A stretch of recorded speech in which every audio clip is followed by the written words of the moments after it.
उतार रहे थे, रास्ता में चोरी कर लिया फोन।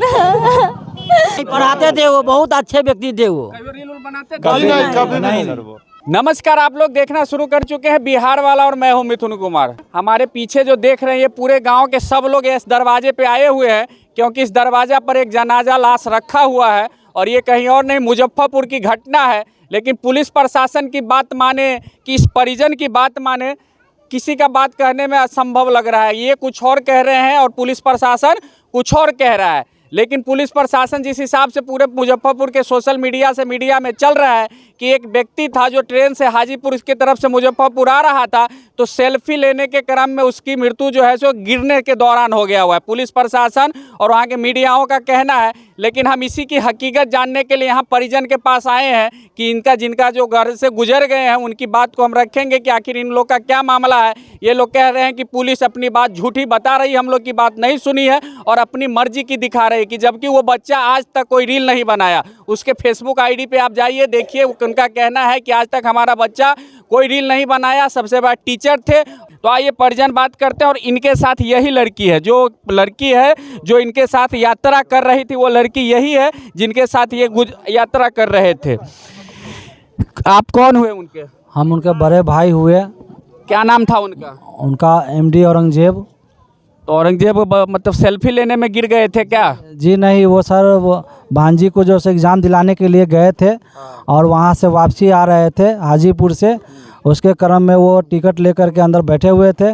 दो जो सो बदमाश उसमें पहुँचे और उसे मोबाइल छीनने के दौरान में धक्का मुक्की जो सो उसे करने लगे और धक्का मुक्की करते करते उसको गेट पे ले आए और गेट से उसको नीचे जो से गिरा दिया गया।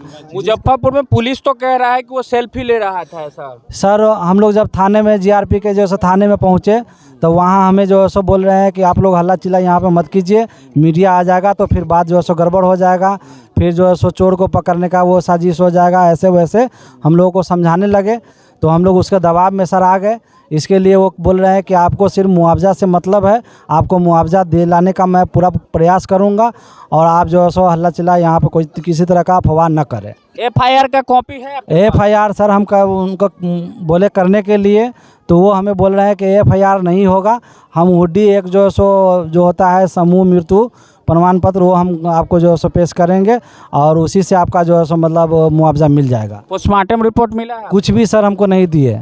पोस्टमार्टम जो है सो वहाँ से हुआ, हम कहें कि हमको इसका रिसीविंग चाहिए, तो वो बोले कि 10 से 15 दिन के बाद जो है सो आपको थाना में इसका रिसीविंग मिलेगा। अब क्या बताएं इसमें कितनी हकीकत है और कितना फसाना देखना है। लेकिन इनके साथ जो यात्रा कर रही थी वो लड़की हमारे साथ है, यही हकीकत बता सकती है, क्योंकि उसका गवाह यही लड़की है कि वहाँ पे हुआ क्या था।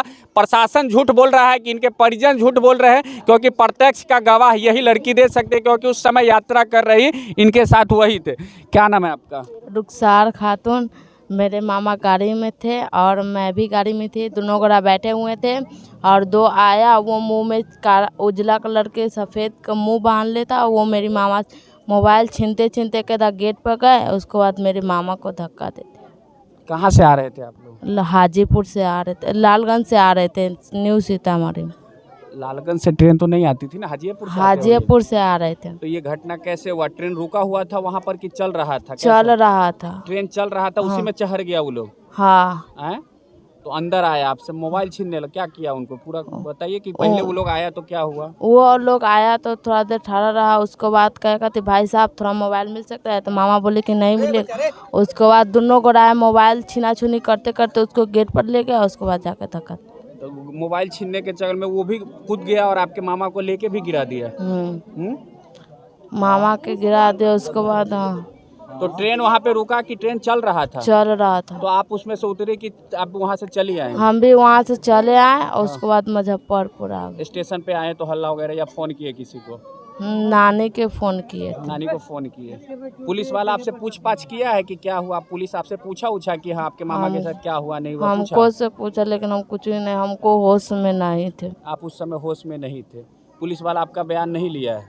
अति एड्रेस पूछा है तो हम बताए हैं खाली एड्रेस। मतलब आपसे पूछा नहीं कि कैसे घटना हुआ, आपसे कोई पुलिस वाला नहीं पूछताछ किया।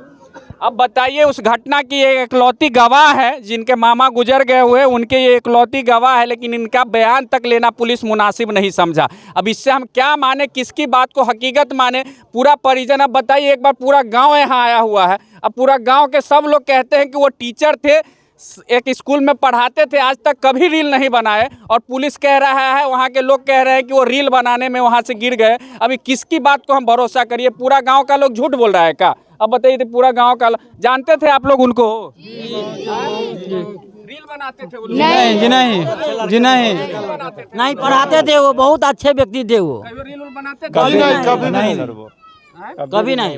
आप जानते थे? हाँ जानते थे हम, रील बनाते थे वो? कभी नहीं रील बनाया। बोला ना, चाची वो रील बनाती थी, देखे हैं कहीं वीडियो उनका देखते थे? नहीं कभी हम लोग नहीं देखे कभी नहीं हैं, देखते नहीं। थे? आप देखते थे चाची? नहीं हम आप सर देखते थे? ना कभी नहीं देखे वीडियो बनाते। अब बताइए, पूरा गांव यहाँ साक्षी और गवाही दे रहा है कि वो व्यक्ति कभी रील नहीं बनाया, और प्रशासन कह रही है कि रील बनाया है। अब पुलिस प्रशासन बयान दे रहा है कि रील बनाने के क्रम में उनका मृत्यु हो गया। अब क्या है हकीकत? सीतामढ़ी जिला के रुन्नी सैदपुर प्रखंड के देवना बुजुर्ग पंचायत के बैलगढ़ गांव के अंदर मोहम्मद औरंगजेब, जो एक शिक्षक थे, उनकी ट्रेन हादसे में मौत हो गई।